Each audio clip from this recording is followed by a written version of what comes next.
ஏசாயா 41 அதிகாரம் 1 வசனம் முதல் 29 வசனம் வரை. தீவுகளே, எனக்கு முன்பாக மௌனமாய் இருங்கள். ஜனங்கள் தங்கள் பலனை புதிதாக்கி கொண்டு சமீபித்து வந்து பின்பு பேசக்கடவர்கள். நாம் ஒருமிக்க நியாயாசனத்துக்கு முன்பாக சேருவோம். கிழக்கிலிருந்து நீதிமானை எழுப்பி தமது பாதபடியிலே வரவழைத்தவர் யார்? ஜாதிகளை அவனுக்கு ஒப்பு கொடுத்து அவனை ராஜாக்களுக்கு ஆண்டவனாக்கி அவர்களை அவன் பட்டயத்துக்கு தூசியும் அவன் வில்லுக்கு சிதறடிக்கப்பட்ட தாளடியும் ஆக்கி அவன் அவர்களை துரத்தவும் தன் கால்கள் நடவாதிருந்த பாதையிலே சமாதானத்தோடு நடக்கவும் பண்ணினவர் யார்? அதை செய்து நிறைவேற்றி ஆதிமுதற்கொண்டு தலைமுறைகளை வரவழைக்கிறவர் யார்? முந்தினவராயிருக்கிற கர்த்தராகிய நான் தானே, பிந்தினவர்களோடும் இருப்பவராகிய நான் தானே. தீவுகள் அதை கண்டு பயப்படும், பூமியின் கடையாந்தரங்கள் நடுங்கும். அவர்கள் சேர்ந்து வந்து ஒருவருக்கொருவர் ஒத்தாசை செய்து திறன்கொள் என்று சகோதரனுக்கு சகோதரன் சொல்லுகிறான். சித்திர வேலைக்காரன் தட்டானையும் சுத்தியாலே மெல்லிய தகடு தட்டுகிறவன் அடைக்கல்லின் மேல் அடிக்கிறவனையும் உற்சாகப்படுத்தி இசைக்கிறதற்கான பக்குவம் என்று சொல்லி அது அசையாதபடிக்கு அவன் ஆணிகளால் அதை இறுக்குகிறான். என் தாசனாகிய இஸ்ரவேலே, நான் தெரிந்து கொண்ட யாக்கோபே, என் சிநேகிதனான ஆபிரகாமின் சந்ததியே, நான் பூமியின் கடையாந்தரங்களில் இருந்து உன்னை எடுத்து அதன் எல்லைகளில் இருந்து அழைத்து வந்து நீ என் தாசன், நான் உன்னை தெரிந்து கொண்டேன், நான் உன்னை வெறுத்து விடவில்லை என்று சொன்னேன். நீ பயப்படாதே, நான் உன்னுடனே இருக்கிறேன். திகையாதே, நான் உன் தேவன். நான் உன்னை பலப்படுத்தி உனக்கு சகாயம் பண்ணுவேன். என் நீதியின் வலது கரத்தினால் உன்னை தாங்குவேன்.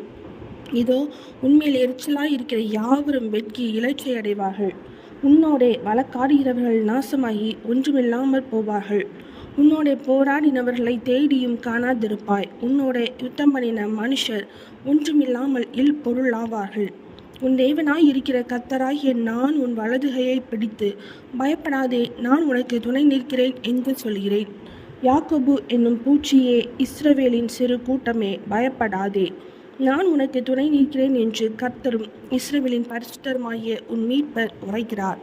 இதோ, போரடிக்கிறதற்கு நான் உன்னை புதிதும் கூர்மையுமான பற்களுள்ள யந்திரமாக்குகிறேன். நீ மலைகளை மிதித்து நொறுக்கி குன்றுகளை பதருக்கு ஒப்பாக்கி விடுவாய். அவைகளை தூற்றுவாய். அப்பொழுது காற்று அவைகளை கொண்டு போய் சுழல் காற்று அவைகளை பறக்கடிக்கும்.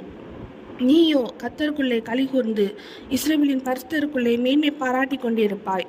சிறுமையும் எளிமையுமானவர்கள் தண்ணீரை தேடி அது கிடையாமல் அவர்கள் நாவு தாகத்தால் வரலும் போது கர்த்தராகிய நான் அவர்களுக்கு செவி கொடுத்து இஸ்ரவேலின் தேவனாகிய நான் அவர்களை கைவிடாதிருப்பேன். உயர்ந்த மேடைகளில் ஆறுகளையும் பள்ளத்தாக்குகளின் நடுவே ஊற்றுகளையும் திறந்து வனாந்தரத்தை தண்ணீர் தடாகமும் வறண்ட பூமியை நீர் கேணிகளும் ஆக்கி வனாந்தரத்திலே கேதுரு மரங்களையும் சீத்தி மரங்களையும் மிருது செடிகளையும் ஒலிவ மரங்களையும் நட்டு அவாந்தர வெளியிலே தேவதாரு விருட்சங்களையும் பாய்மர விருட்சங்களையும் புன்னை மரங்களையும் உண்டு பண்ணுவேன். கர்த்தருடைய கரம் அதை செய்தது என்றும் இஸ்ரவேலின் பரிசுத்தர் அதை படைத்தார் என்றும் யாவரும் கண்டு உணர்ந்து சிந்தித்து அறிவார்கள். உங்கள் வழக்கை கொண்டு வாருங்கள் என்று கர்த்தர் சொல்கிறார். உங்கள் பலமான நியாயங்களை வெளிப்படுத்துங்கள் என்று யாக்கோபின் ராஜா உரைக்கிறார். அவர்கள் அவைகளை கொண்டு வந்து சம்பவிக்க போகிறவைகளை நமக்கு தெரிவிக்கட்டும். அவைகளில் முந்தி சம்பவிப்பவைகள் இன்னவைகள் என்று சொல்லி நாம் நம்முடைய மனதை அவைகளின் மேல் வைக்கும்படிக்கும் பிந்தி சம்பவிப்பவைகளையும் நாம் அறியும்படிக்கும் நமக்கு தெரிவிக்கட்டும். வரும் காரியங்களை நமக்கு அறிவிக்கட்டும். பின்வரும் காரியங்களை எங்களுக்கு தெரிவியுங்கள். அப்பொழுது நீங்கள் தேவர்கள் என்று அறிவோம். அல்லது நன்மையாவது தீமையாவது செய்யுங்கள். அப்பொழுது நாங்கள் திகைத்து ஏகமாய் கூடி அதை பார்ப்போம். இதோ, நீங்கள் சூனியத்திலும் சூனியமாயிருக்கிறீர்கள். உங்கள் செயல் வெறுமையிலும் வெறுமையானது. உங்களை தெரிந்து கொள்கிறவன் அருவருப்பானவன். நான் வடக்கே இருந்து ஒருவனை எழும்ப பண்ணுவேன். அவன் வருவான். சூரியோதய திசையிலிருந்து என் நாமத்தை தொழுது கொள்ளுவான். அவன் வந்து அதிபதிகளை சேற்றை போலவும் குயவன் களிமண்ணை மிதிப்பது போலவும் மிதிப்பான்.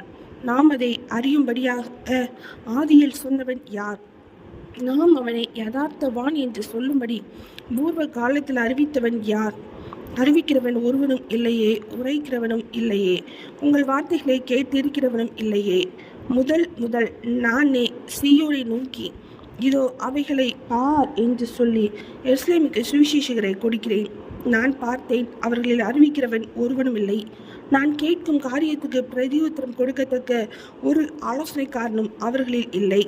இதோ அவர்கள் எல்லாரும் மாயை, அவர்கள் கிரியைகள் விருதா, அவர்களுடைய விக்கிரகங்கள் காற்றும் வெறுமையும் தானே. ஏசாயா 41 அதிகாரம் முடிந்தது.